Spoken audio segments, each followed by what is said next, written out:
tell us, Brother Marley, that we got the power over the enemy. So why in the world are we letting the enemy have the authority over us? What you mean, brother preacher, the enemy got authority over us? Why is it so easy that when things go wrong, you get so upset? What happened to all that word that was preached to you? What happened to all that teaching that was given to you? Why can't you remember that when the enemy is testing you? Why can't you remember when the word came and told you? When Brother Joel said, though you slay me, yet will I trust him.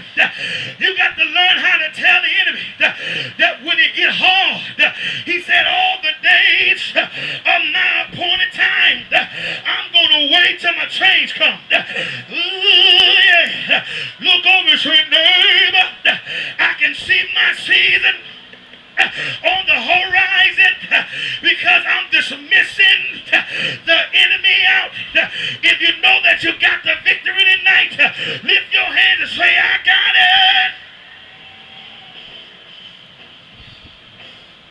it. Oh, Lord. Somebody gonna grab this thing in a minute. See, one thing that I realize that the enemy does not want you to grab the grabs. Oh, he does not want you to see the concept of what God is trying to do for us. The way that he does block you, he blocks you with your thoughts. See, one thing I heard, he said, the idle mind is the devil workshop.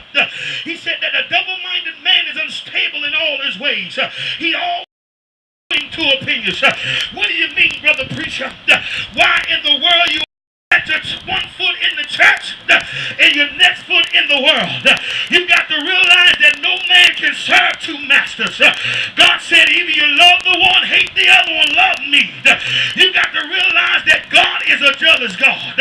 The way that God moves for you, when you begin to make him realize that he's the only man for you. Look at somebody tonight and say, neighbor, he's the only man for me.